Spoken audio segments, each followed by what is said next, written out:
오늘은 마태복음 6장 6절의 말씀으로 깨달음을 나누겠습니다. 예수님 말씀하셨습니다.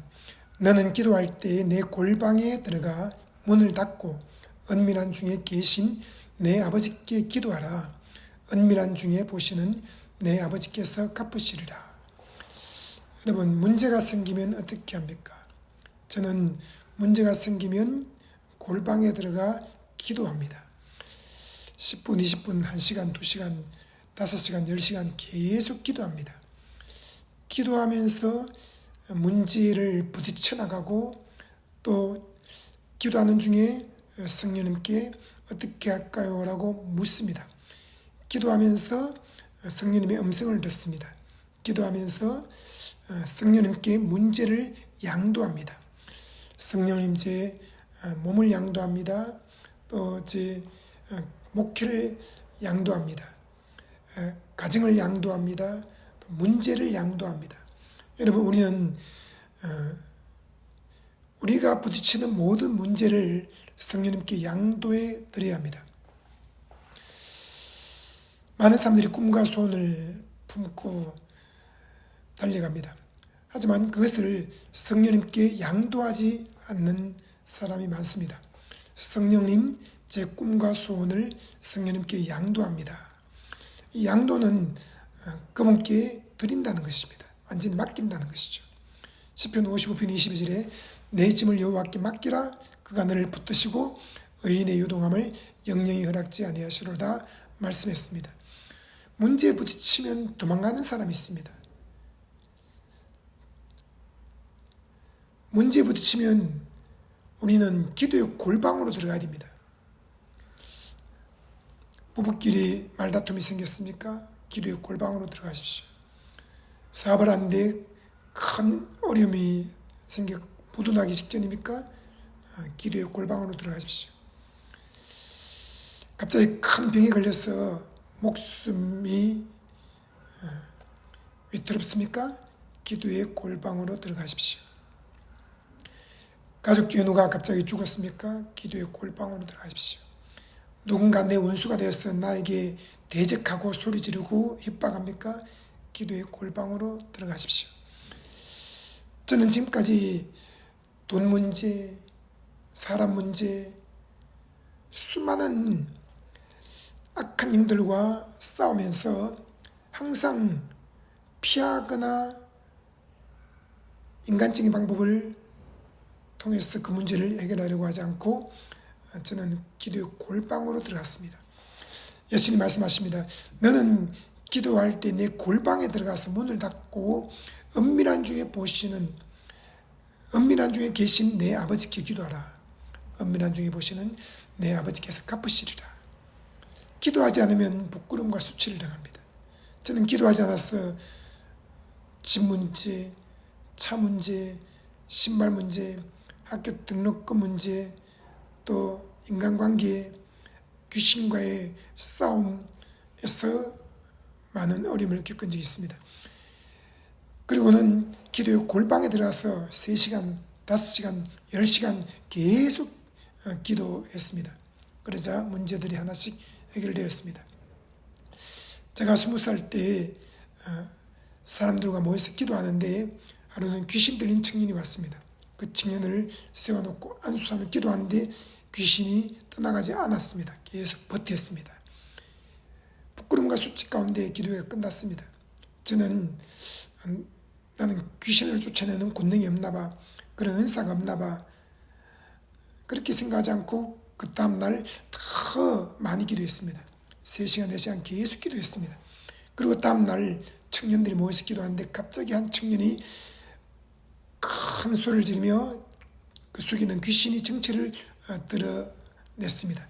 안 가, 왜 나를 괴롭히는 거야? 안 가 하고 눈을 질끈 감고 소리를 질렀습니다. 저는 그 청년을 일으켜놓고 예수 이름에 하노니 더러운 귀신아 나가라 하고 손을 얹으니까 그 귀신이 쫓겨나갔습니다. 그 청년은 쓰러졌고 눈을 뜨는 순간 얼굴이 환하게 빛이 났습니다. 여러분, 한번 귀신 쫓아내는데 안 된다고 그 다음날 포기하면 안 됩니다. 그 다음날 더 많이 기도하고 귀신을 쫓아내면 됩니다. 또 안수했을 때 성령이 임하고 방언이 터져야 되는데 그렇지 않는 경우가 있습니다.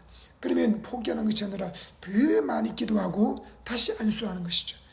그렇게 해서 수백 명, 수천 명이 안수받고 성령을 체험하고 방언이 터져 나왔습니다. 병자를 위해서 기도할 때도 마찬가지입니다. 제가 기도했을 때 병이 낫지 않고 죽은 사람도 있습니다. 암으로 말기암 환자인데 안수했습니다. 그 사람 낫지 않고 죽었습니다. 그렇다고 포기할까요? 아닙니다. 더 많이 기도하고 성령의 나타남을 사모하고 계속 손을 다른 사람들에게 얹었습니다. 그러니 사람들이 병이 낫기 시작했습니다. 여러분, 찰스 프란시스라는 신유의 방법이란 책을 쓴 미국의 신유 부흥사가 있습니다. 그는 믿는 자들의 이런 표적이 따른다, 병든 자에게 손을 얹으면 낫는다 라는 그 말씀을 들고 병든 자에게 손을 계속 얹었습니다. 낫지 않았습니다. 1명, 2명, 10명, 100명, 1000명에게 손을 얹었는데 병이 낫지 않았습니다. 그래도 그는 포기하지 않고 더 많이 기도하고 더 확실하게 말씀을 붙들고 1001번, 1002번, 1003번 계속 안수했습니다. 그러자 사람들의 병이 낫기 시작했습니다. 암이 쏟아져 나오고 귀신 쫓겨나오고 꼬부라진 자가 펴고 소경이 눈을 뜨고 귀머거리 귀가 열리고 수많은 장애인들이 고침받게 됐고 없는 손가락은 생겨나고 뼈도 생겨났습니다.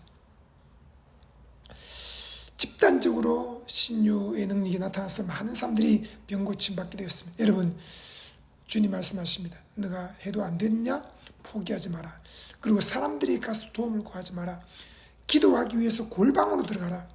여러분, 수많은 신학생들이 기도하지 않고 자기 스스로 먹고 살겠다고 아르바이트하고 직장을 다닙니다. 아르바이트하는 것이 잘못된 것이 아닙니다. 직장 다니는 것이 잘못된 것이 아닙니다.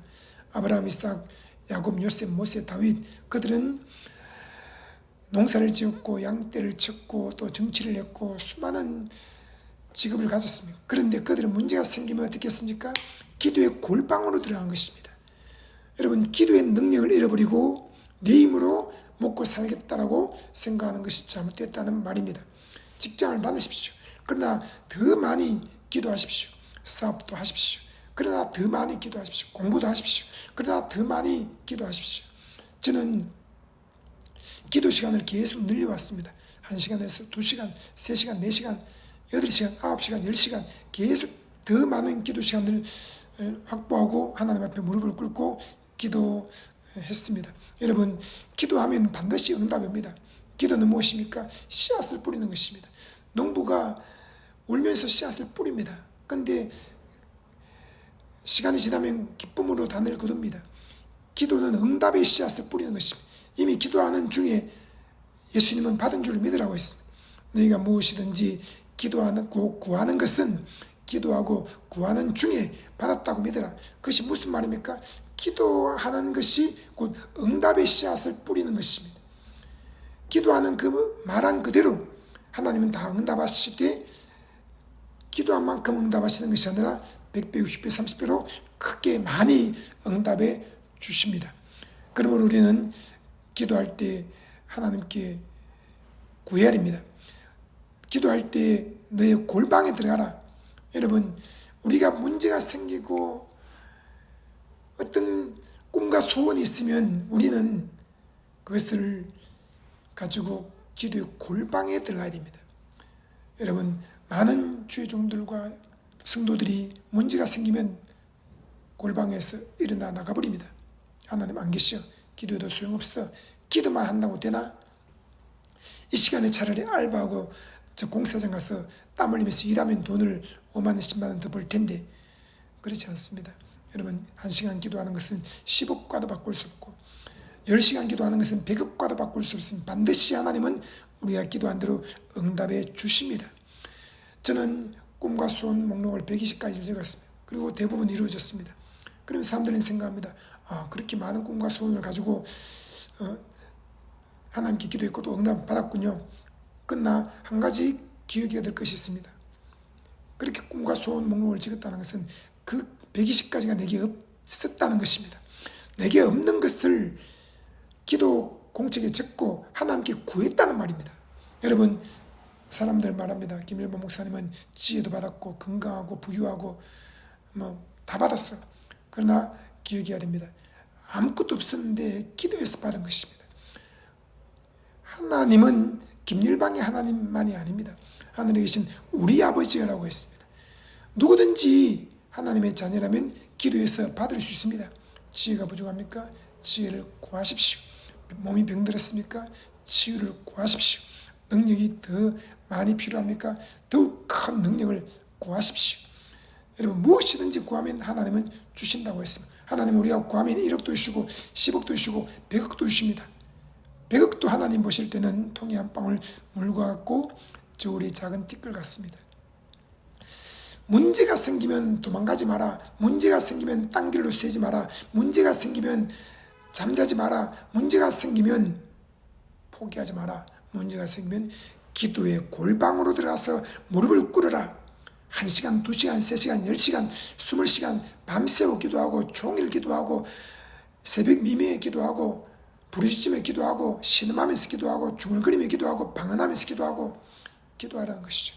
나는 아기를 못 낳았습니다. 남편이 위로해줘도 소용없었습니다. 본인나가 격동시켰습니다. 아기도 없는 주제에 그를 놀렸습니다. 한나는 마음이 심히 격동되어서 어떻게 합니까? 기도의 골방으로 들어갔습니다. 무릎 꿇고 기도하기 시작합니다. 너무 간절한 마음으로 기도하다 보니까 소리가 나지 않을 정도가 되었고 입술만 움직이면서 중얼거리며 기도했습니다. 그때 엘리지 사장이 뭐라고 말합니까? 이 여인아, 왜 대낮에 술 취했냐?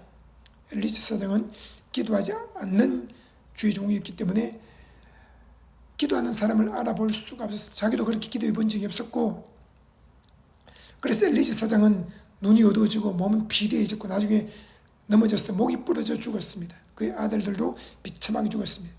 그러나 한나는 기도했습니다. 간절히 울면서 신음하면서 하나님께 기도했습니다. 그리고 하나님의 응답을 받아서 사무엘을 낳았어. 사무엘은 어릴 때부터 평생 기도한 사람이었고, 그는 이스라엘 백성들이 말하기를 내가 너희를 위하여 기도하기를 쉬는 죄를 결단코 범치 않겠다. 그리고 너에게 말씀을 전하겠다라고 했습니다. 여러분, 사무엘 선지자는 기도하는 종이었습니다. 성경에 나온 인물들을 보십시오. 전부 문제가 생길 때마다 기도의 산으로 올라가고 기도의 동굴 속으로 들어가고 기도의 무릎을 꿇고 기도했던 사람들입니다.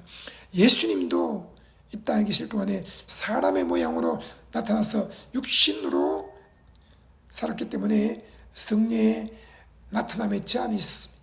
그러므로 그분은 기도하신 것입니다. 새벽 미매에 기도하고 한낮을 기도하고 2, 3일씩 기도하고 종일 기도하고 밤이 새도록 기도하고 높은 산에 올라가서 기도하고 한정한 곳에 가서 기도하고 습관을 쫓아 기도하셨고 십자가에 못 박혀 죽기 바로 직전까지 그분은 땀방울이 핏방울이 되도록 심한 통곡과 눈물로 하나님께 간구와 소원을 아뢰었고 응답을 받았습니다.